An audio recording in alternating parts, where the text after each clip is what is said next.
Evangelho de João, capítulo 11. Preste atenção nos primeiros 4 versículos e depois o versículo 17 e o versículo 21 é a leitura inicial que nós faremos. Estava enfermo Lázaro de Betânia, da aldeia de Maria e de sua irmã Marta. Esta Maria, cujo irmão Lázaro estava enfermo, era a mesma que ungiu com bálsamo o Senhor e lhe enxugou os pés com seus cabelos. Mandaram, pois, as irmãs de Lázaro dizer a Jesus: Senhor, está enfermo aquele a quem amas.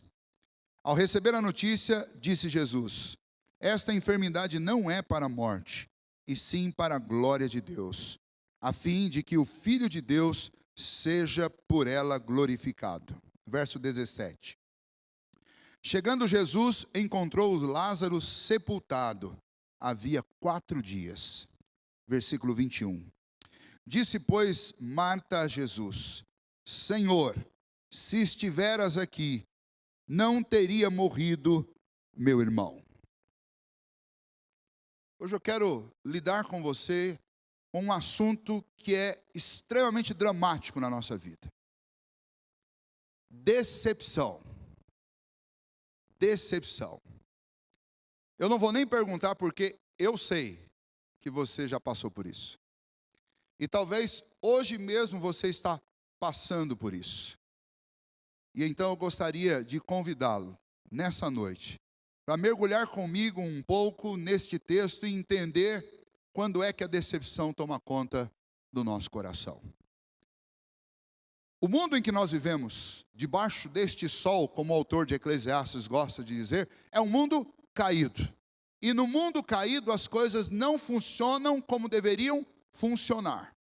Não funcionam como Deus criou lá no início, onde tudo estava perfeitamente encaixado e tudo funcionava perfeitamente bem. Nesse mundo caído as coisas perderam a ordem.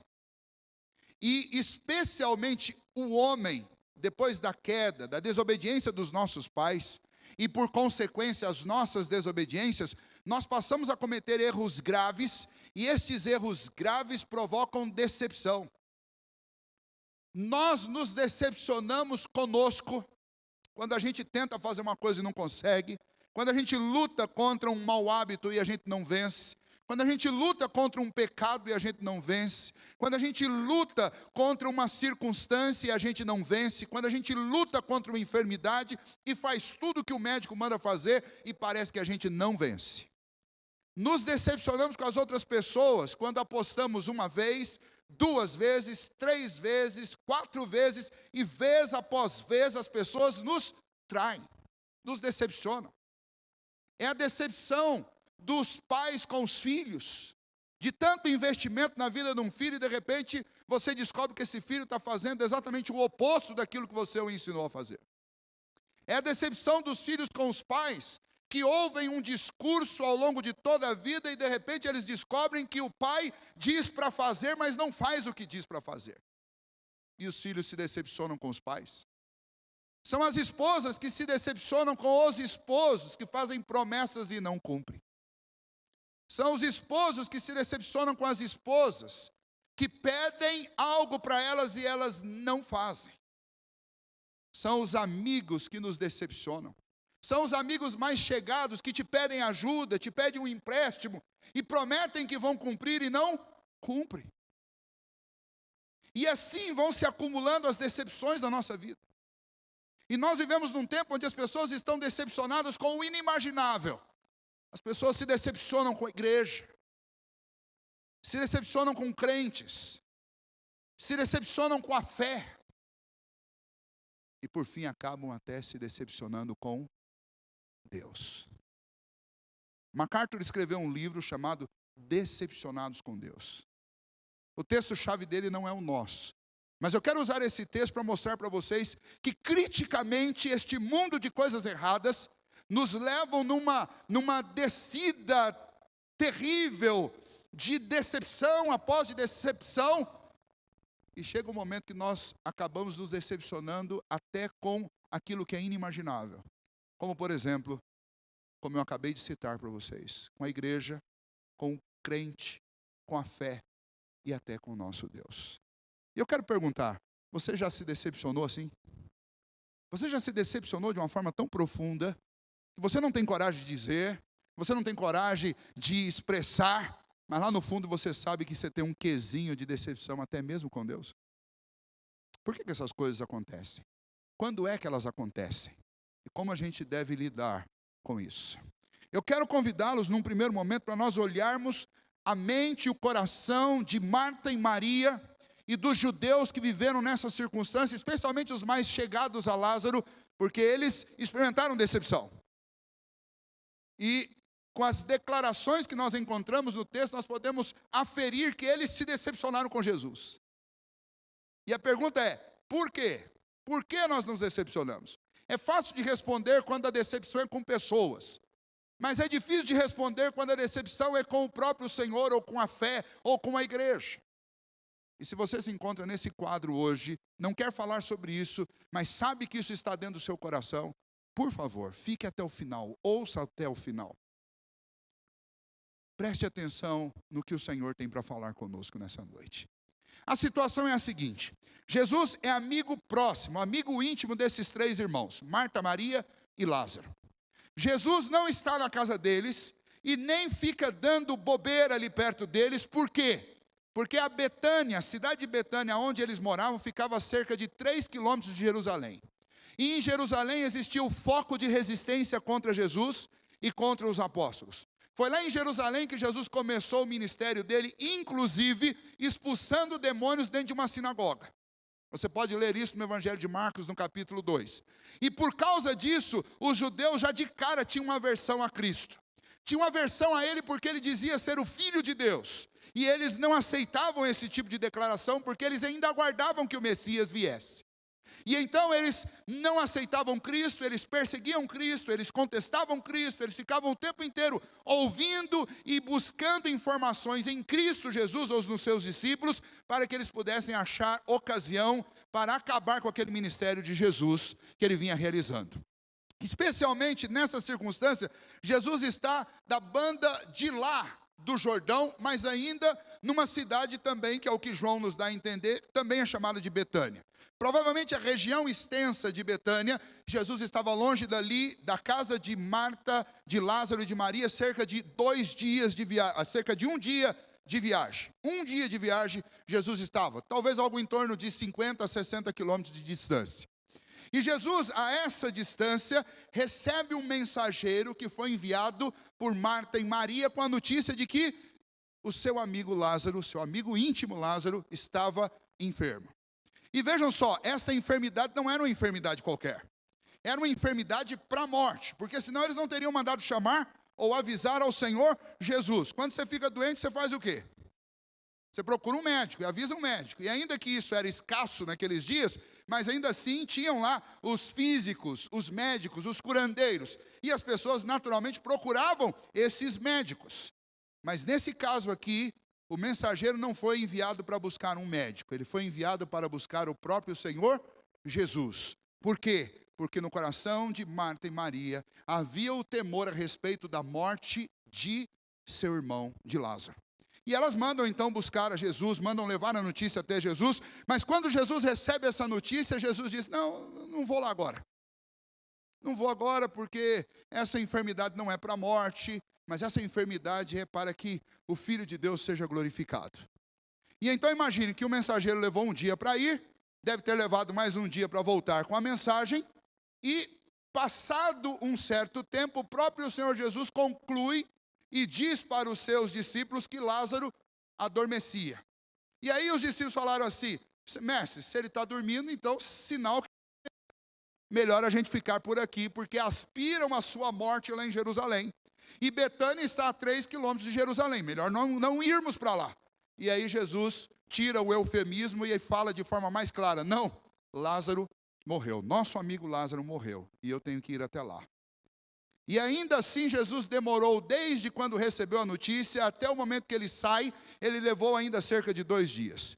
Existem algumas ideias, algumas sugestões a respeito de tempo, mas o fato é que quando Jesus chega lá, Lázaro já está morto há 4 dias. E quando Jesus chega, antes de entrar na aldeia, porque ele era perseguido, ele para. E de alguma maneira alguém manda a notícia para Marta. Marta vem ao seu encontro, e quando Marta se encontra com Jesus, o que ela diz? Ela expressa a decepção. Ó Senhor, se o Senhor estivesse aqui, meu irmão não tinha morrido. É como se Marta estivesse dizendo: Senhor, o Senhor demorou demais.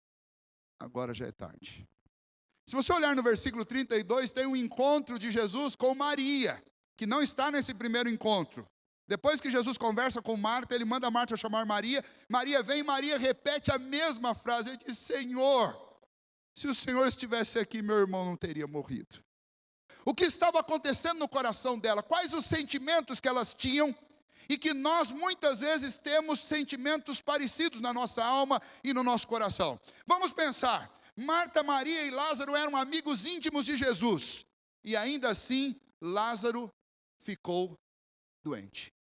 Sabe o que isso gera no nosso coração? Nós que somos cristãos, que vimos a igreja, que servimos ao Senhor, que cantamos lindas canções ao Senhor Jesus, que entregamos nossa vida ao Senhor Jesus. Você que tem procurado o Senhor, tem ido atrás, tem ido numa igreja, tem procurado fazer as suas orações, tem procurado ler a Bíblia, e de repente um problema grave acontece com você, acontece na sua família, uma enfermidade, uma grande decepção, uma traição. Quando isso acontece, sabe qual é o sentimento que surge no nosso coração?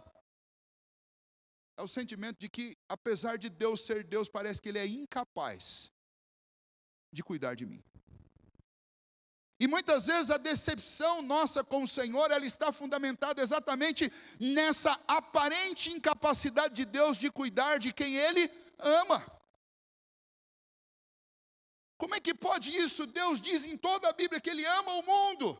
Deus diz que Ele ama todos os seus. Deus diz que ama as suas ovelhas. Deus diz que ama o povo de Israel. Deus diz que ama aqueles que lhe são chegados. E de repente, uma doença vem, entra na vida de um desses que são rebanho do Senhor, chegado do Senhor, e parece que nada pode resolver, e o Senhor não chega a tempo de resolver o problema.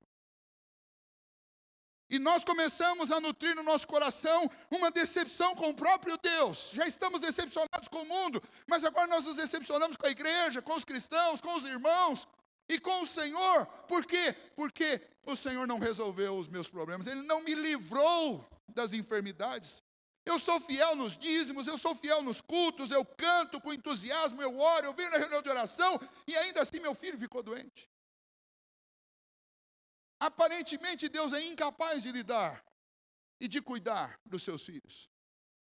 Um outro desses sentimentos que surge no coração da gente, que poderia estar no coração de Marta e Maria, é a aparente indiferença de Deus. É o sentimento de que Deus é indiferente com as minhas situações, com as minhas dificuldades.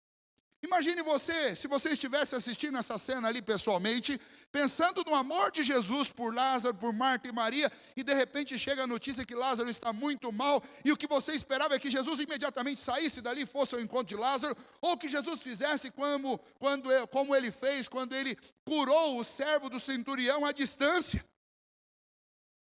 Jesus diz: pode ir para casa que ele está curado.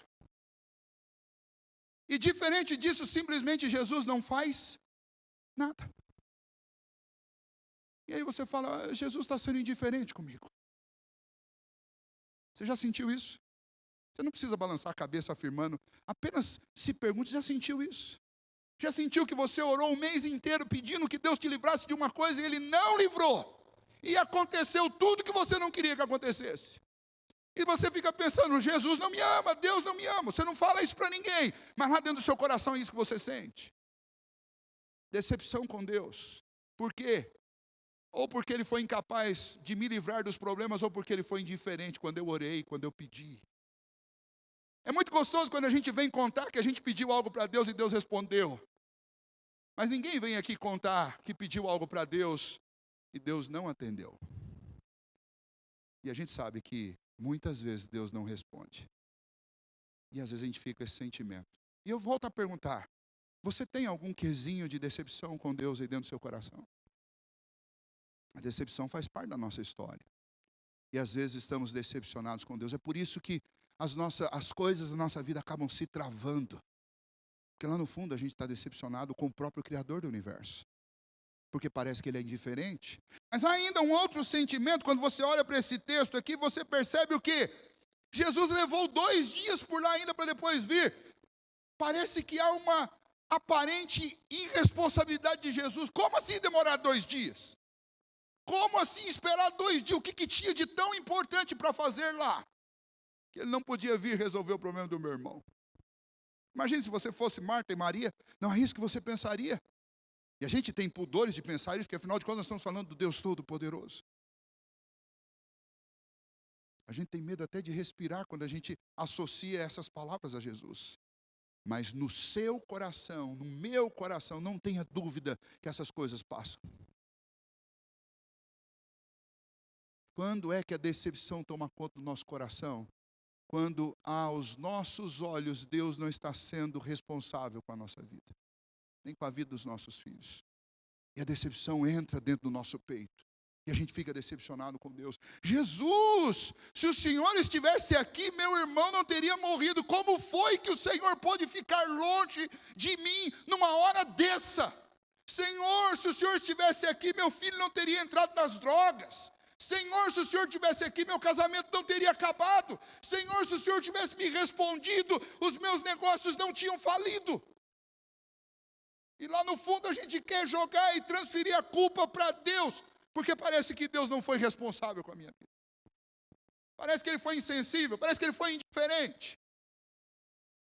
Mas além disso, quando você olha para esse texto, você vai encontrar Marta e Maria chorando junto com os judeus daquela região.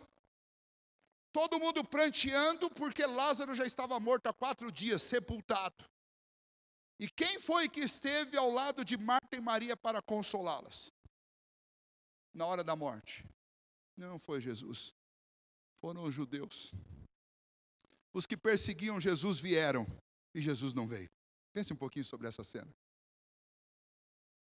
Os que odeiam o mestre vieram e o nosso amigo não veio. O que nos deixa decepcionados com Deus? Quando parece que nós não recebemos consolo da parte dele.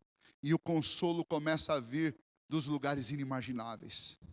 Daqueles que nós sabemos que trabalham contra Deus. Não é tão duro quando isso acontece. Não é tão duro quando quem te presta socorro são exatamente aquelas pessoas que, por uma convicção de fé, você parece que tenta manter longe de você. E foram eles que apareceram. Os falsos mestres, os charlatões, os religiosos frios e secos, eles estavam lá. Não tinham nada para oferecer, mas ofereceram suas lágrimas. Pois bem, quando nós olhamos para Marta e Maria nesse texto, e para aqueles judeus, nós encontramos 2 mulheres que tinham muitos motivos aparentes para estarem decepcionadas com o Senhor. Será que você tem motivos aparentes para estar decepcionado com Deus?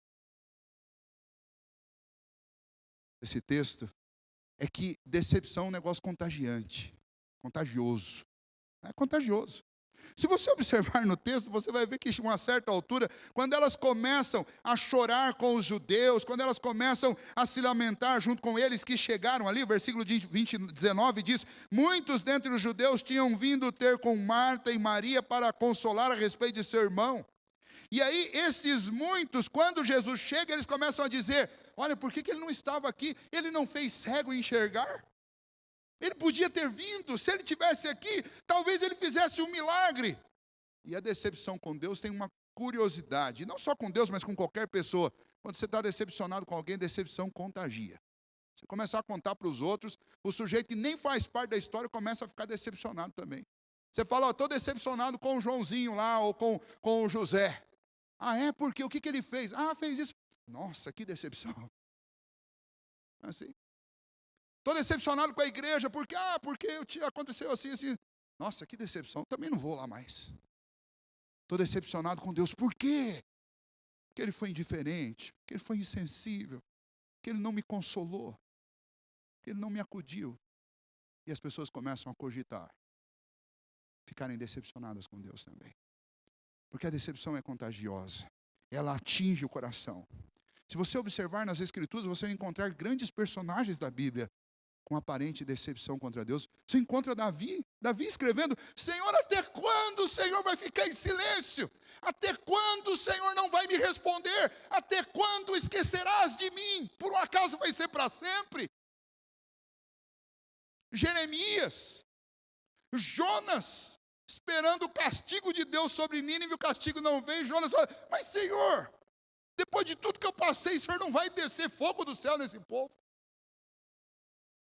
E você encontra estes homens com o mesmo sentimento de Marta e Maria: Senhor, se o Senhor estivesse aqui, eles não teriam morrido.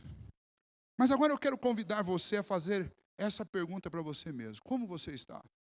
Está decepcionado com Deus? Já aconteceu com você? Já se sentiu esquecido? Já se sentiu como se Deus fosse indiferente com você?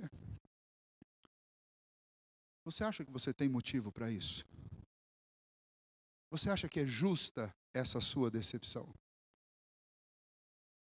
Você acha que essa decepção resolve os teus problemas?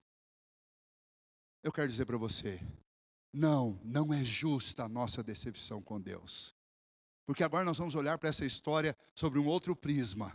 Nós vamos olhar sobre o prisma do próprio Filho de Deus, do Senhor Jesus. E nós vamos ver se ele foi realmente incapaz, se ele foi indiferente, se ele não consolou, se ele não teve poder, se ele não teve cuidado. Vamos olhar agora para esse texto de uma outra forma. Vamos olhar como o evangelista João relata. E aí a gente precisa considerar, em primeiro lugar, o seguinte: que quem escreveu isso, o evangelista João, é aquele discípulo chamado de o discípulo amado. Ele escreveu o evangelho de João no ano 91 depois de Cristo, no final do primeiro século, e ele escreveu este evangelho porque os cristãos estavam desanimando na fé. Muitos estavam decepcionados, inclusive com Deus, porque a igreja estava sendo duramente perseguida. Crentes eram mortos nas arenas todos os dias. Os problemas deles talvez eram muito piores do que os problemas que nós temos hoje.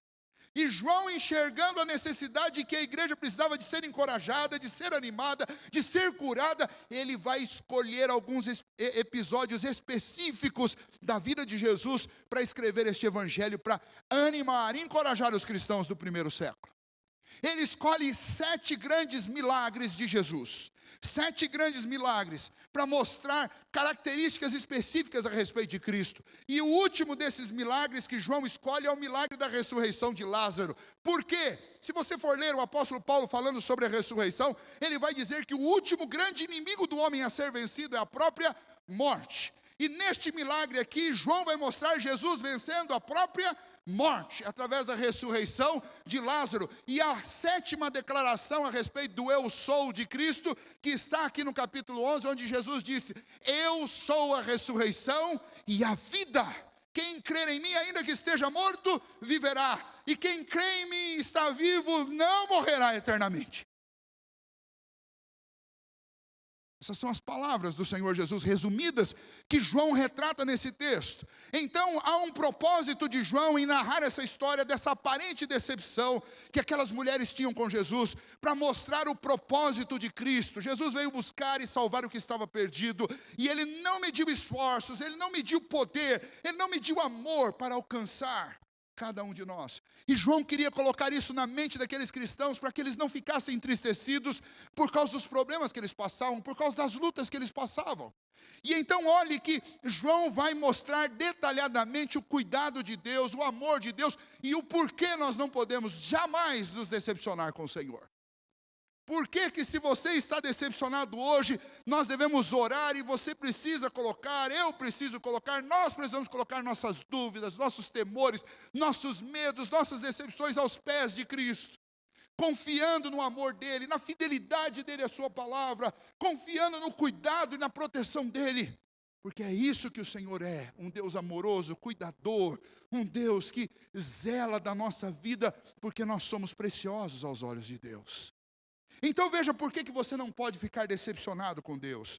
Primeiro, se você observar versículo 4, que nós lemos aí logo no início, o versículo 4, o Senhor Jesus, ao receber a notícia, disse Jesus: esta enfermidade não é para a morte, e sim para a glória de Deus, a fim de que o Filho de Deus seja por ela glorificado.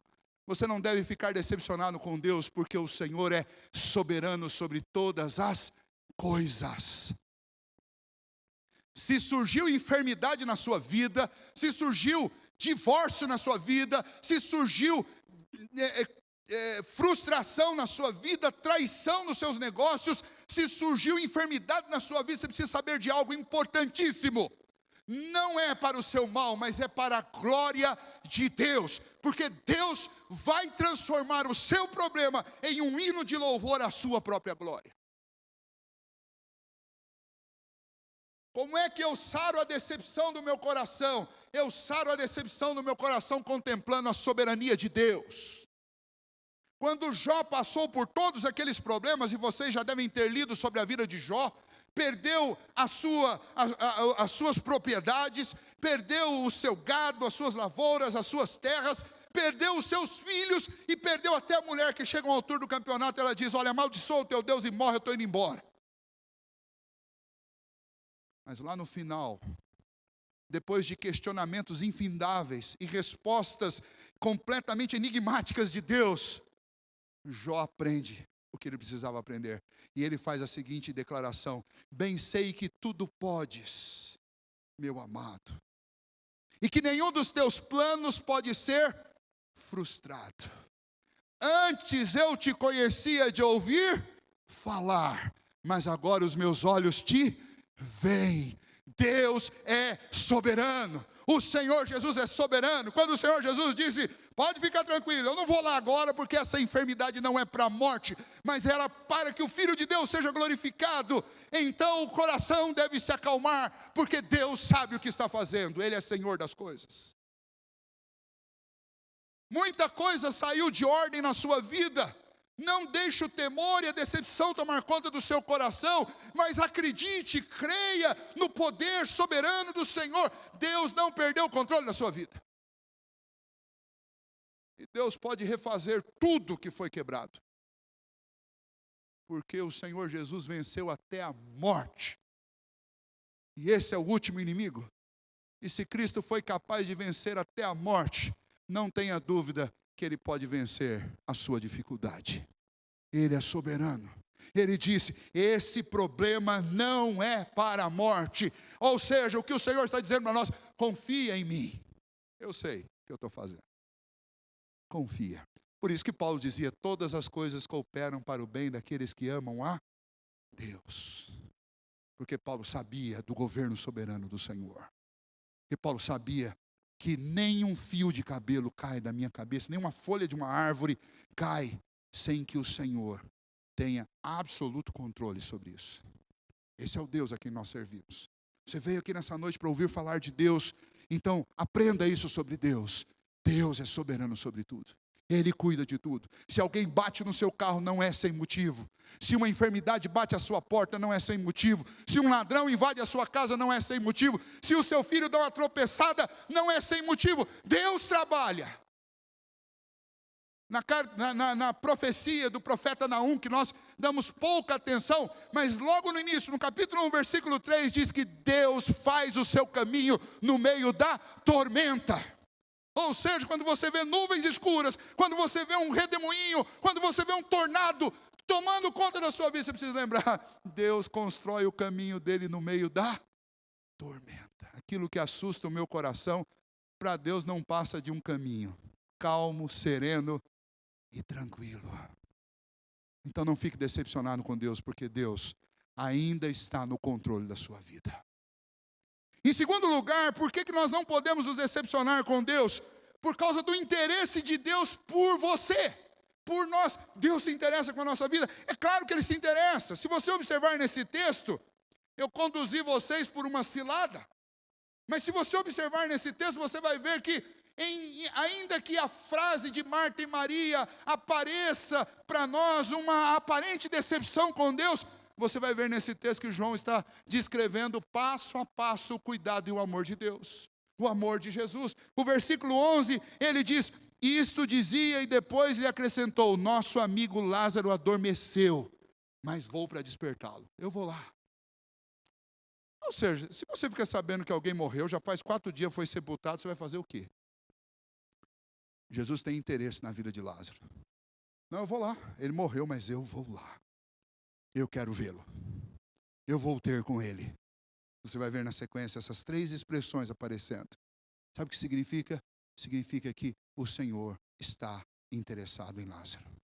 Jesus estava interessado nele, assim como ele está interessado na sua vida. Sabe por que você está aqui nessa noite? Você está aqui porque o Senhor está interessado em você. Senão teria surgido 1 milhão de outras oportunidades, sugestões, convites ou problemas para te impedir a chegar aqui. Você chegou aqui porque o Senhor está interessado em você. O Senhor está interessado nos seus problemas. O Senhor está interessado nas suas dificuldades. O Senhor está interessado nos seus dilemas. É por isso que você está aqui. E Jesus vem ao nosso encontro e fala ao nosso coração. Jesus vem até Lázaro, Jesus vai até você, Jesus vem até nós, porque Ele se interessa por nós. No começo desse culto, nós iniciamos lendo Romanos 8, a partir do versículo 31, e o que nós lemos a partir deste versículo 31 é que o amor de Deus por nós é um amor que não pode ser encerrado, não pode ser quebrado, não pode ser tirado. Ele diz: quem nos separará do amor de Deus? Nada, nem as coisas do passado, nem as coisas do presente, nem as coisas do futuro, nem criaturas, nem poderes, nem anjos, nem altura, nada pode nos separar do amor de Jesus. Aquele, falando de Deus, aquele que não poupou o seu próprio filho, antes o entregou naquela cruz, por mim e por você, acaso ele vai me perder por algum outro motivo? O que existe de mais precioso para um pai? Não é um filho? Um pai que é capaz de dar um filho por você, tem alguma outra coisa difícil demais para esse pai? Tem alguma medida do amor dele por você que possa acabar? Se Deus foi capaz de dar o filho dele por você, não duvide nunca mais do amor do Senhor pela sua vida. Ele se interessa por você. Ele deu o filho dele por você. O filho dele morreu por você. Ele te ama. Não fique decepcionado com o Senhor se as coisas não saíram do jeito que você imagina. Ele é soberano, Ele está cuidando de tudo e Ele está interessado em você. O amor dele por você jamais acaba. Por que eu não posso me decepcionar com Deus? Eu também não posso me decepcionar com Deus por causa da providência divina. Tudo o que estava acontecendo ali não estava acontecendo por um acaso, mas toda aquela circunstância estava acontecendo por causa da providência de Deus. Havia um grande problema com os discípulos, havia um grande problema com os judeus, havia um grande problema com muitos dos seguidores de Jesus. Eles tinham dúvida a respeito do poder, da divindade do Senhor Jesus, da autenticidade do ministério de Jesus. Eles duvidavam, eles tinham dúvidas no coração. E acredite, se qualquer um de nós estivesse lá, também nós teríamos dúvida. Mas se você olhar aí no versículo 15, veja o que o Senhor Jesus disse. É por vossa causa, ou seja, está falando com os discípulos, por causa dos discípulos, é por vossa causa que me alegro de que lá em Betânia, onde estava Lázaro, não estivesse, para que possais crer. Vamos ter com ele. O que Jesus está dizendo? É providencial essa morte. Já pensou? Só o Senhor tem poder para dizer isso. Essa morte é providencial. É providencial por quê? Porque Jesus queria mostrar o poder dele, fazendo um milagre definitivo, que tirasse a dúvida que pairava no coração de todos aqueles seus discípulos. E eu quero trazer isso, transferir imediatamente para a sua vida. Sabe por que você está passando por dificuldade? Por problemas, por traumas? É providência de Deus para curar um problema ainda maior, que é a nossa incredulidade. É providência de Deus as lutas que nós enfrentamos. É providência de Deus. Lembra de um grande general do Antigo Testamento chamado Naamã, que tinha glória, tinha fama, tinha poder, mas debaixo da armadura ele tinha lepra. E a gente fica sempre imaginando que o pior problema dele era a lepra. Aí um dia uma escrava disse para ele: se o senhor estivesse lá na terra do meu povo, dos servos do Senhor, do Deus Todo-Poderoso, o profeta ia orar, ia clamar a Deus e ia curar você da sua lepra. Aí Naamã, obviamente, desesperado com a lepra, pede autorização ao seu rei e vai atrás do profeta do Senhor. Quando chega lá, o profeta nem receber, não recebe Naamã. Manda um empregado dizer para ele: vai lá tomar banho lá no Jordão, que lá naquela região um rio lamacento. Toma banho no Jordão lá 7 vezes, você vai ficar curado. Naamã ficou indignado aqui. Como o camarada nem me recebeu. Ainda agora quer que eu vá tomar banho num rio cheio de lama?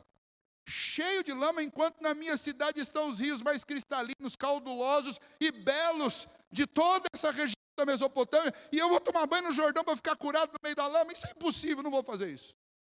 Aí um soldadinho anônimo lá, chega para ele e fala assim: ô general, se o profeta tivesse te pedido uma coisa difícil demais, o senhor é poderoso, forte, o senhor não faria?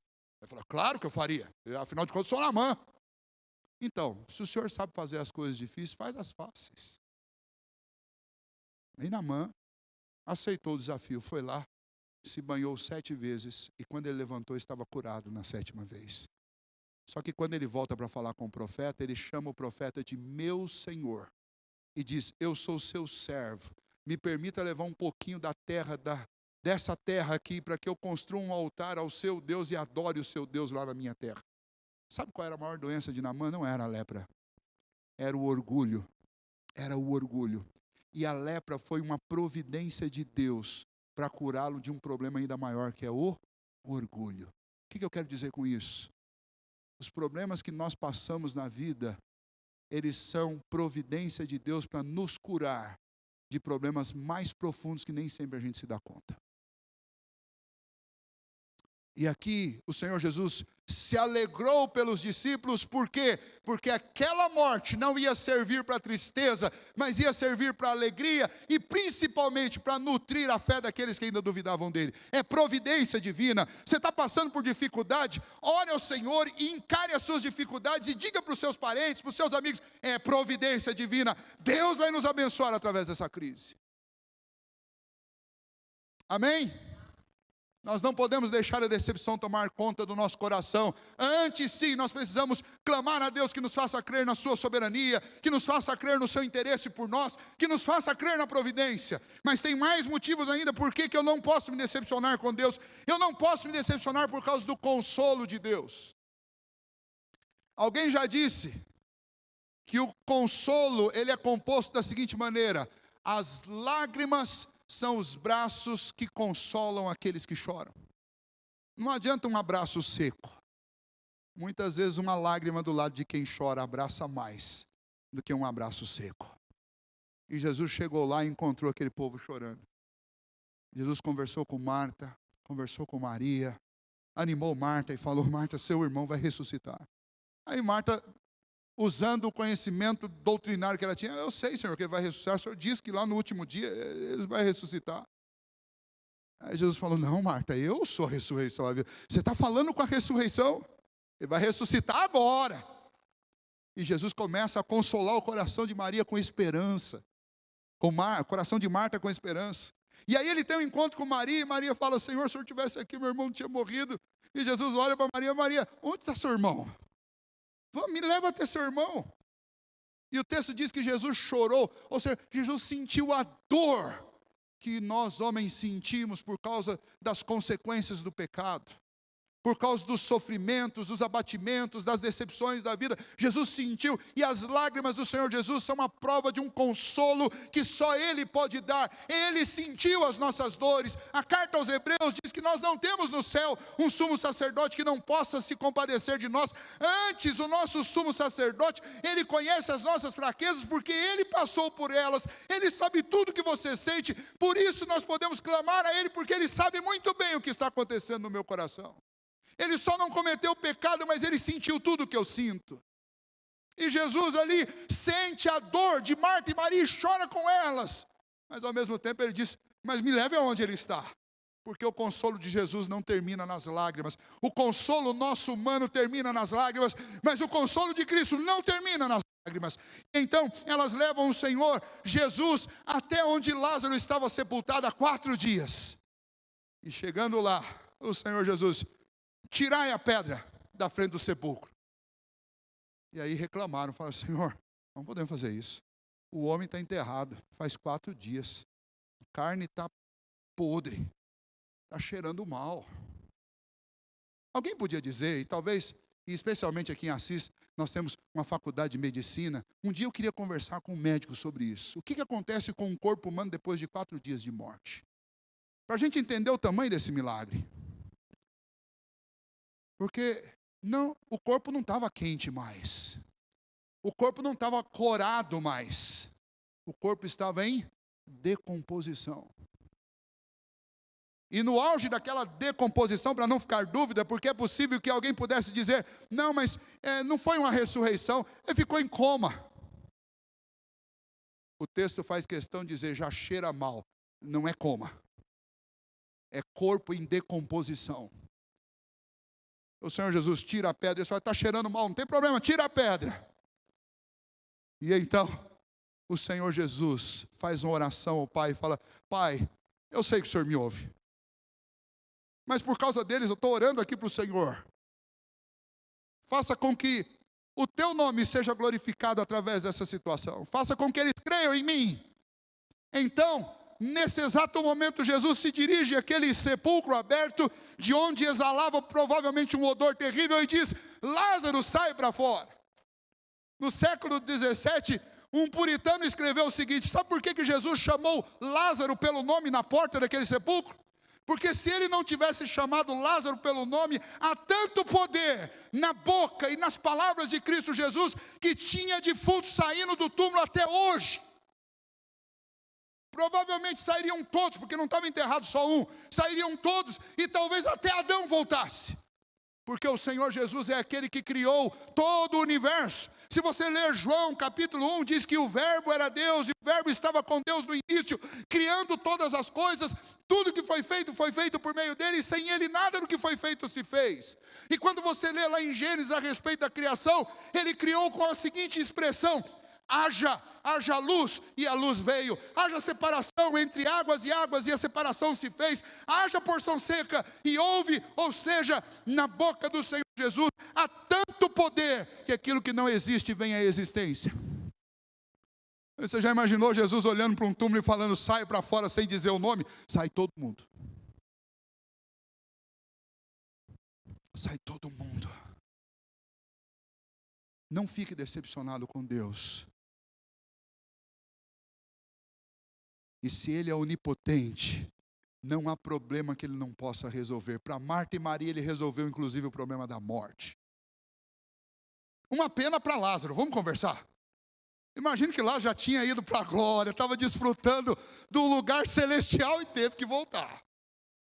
Ia ter que morrer de novo, isso que é pior.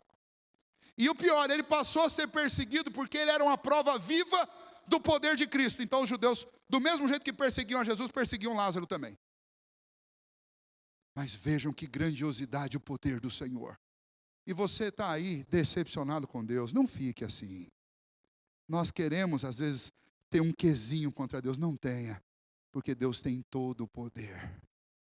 Veja que quando foram tirar a pedra, falaram, Senhor, cheira mal. Qual foi a frase que Jesus usou? Se creres, verás a glória de Deus. E eu quero dizer isso para você. Ao invés de decepção, ouça a voz do Senhor Jesus. Se creres, verás a glória de Deus. Ele restaura casamento, Ele restaura saúde, Ele restaura relacionamento, Ele restaura negócio, Ele restaura igreja, Ele restaura fé, Ele restaura alegria, Ele restaura qualquer coisa, porque Ele é onipotente. Esse é o nosso Deus. Não fique decepcionado com Deus. Por fim, nós não podemos nos decepcionar com Deus, porque Deus tem grandes propósitos com a nossa vida. E tudo que nós passamos por causa desses grandes propósitos com a nossa vida. E o maior de todos eles é que o nome de Jesus seja glorificado e exaltado. Você vai observar no versículo 4, Jesus disse, isso não é para morte, mas é para a glória de Deus. E quando você lê o versículo 45, e eu encerro com esse versículo, eu quero que você acompanhe comigo o que diz. Muitos, pois, dentre os judeus que tinham vindo visitar Maria, vendo o que fizera Jesus, creram nele. Talvez tem gente muito pertinho de você que ainda não creu em Jesus. E as tuas lutas são para o grande propósito de Deus, para que pessoas próximas a você creiam nele. Amém? Então nessa noite vamos trocar a decepção pela alegria de saber que o nosso Deus jamais nos abandona. Ele está perto de nós. Quando nós estamos longe demais de Deus, nós estamos entre os braços do nosso Deus. Então não deixe que o sentimento de decepção tome conta do seu coração. Ah, pastor, mas não é com Deus, são com as outras pessoas. É a mesma questão.